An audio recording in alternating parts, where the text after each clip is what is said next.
This has got to be the greediest Crystron list I have ever played. But damn, does it work. I'm talking about none other than Horus Kashtira Crystron. A deck that has no reason being this good, and yet, it is.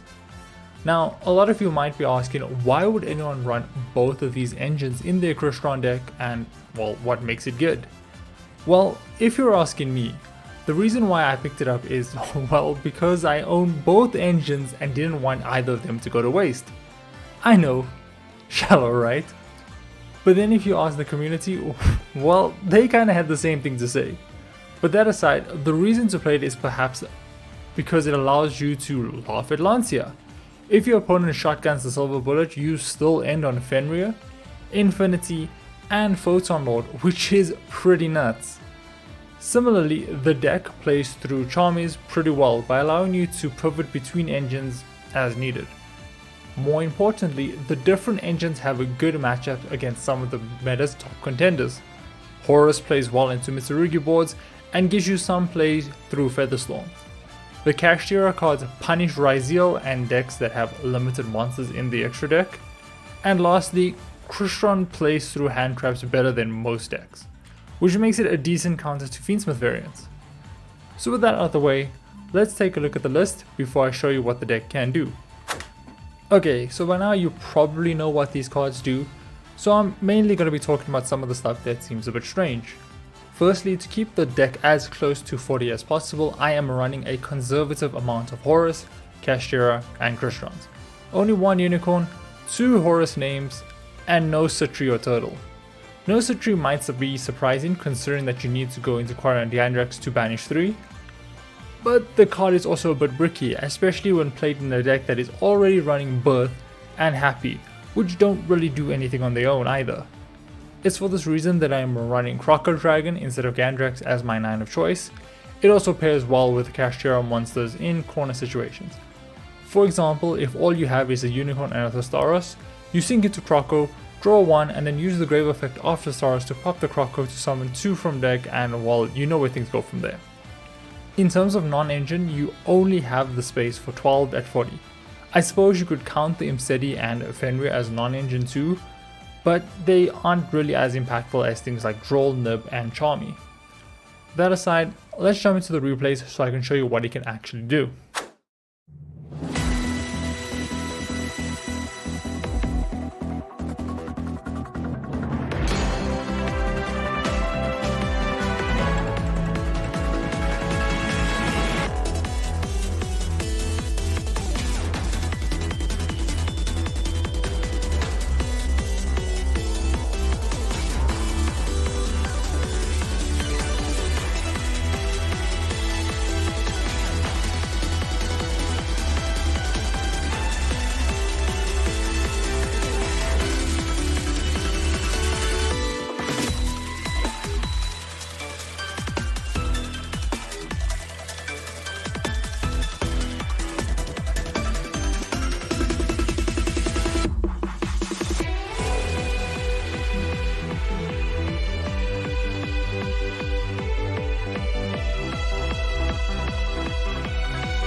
Okay, so I know I misplayed a lot there, but hey, I blame dueling at 2 AM on those ones, and other lies I tell myself.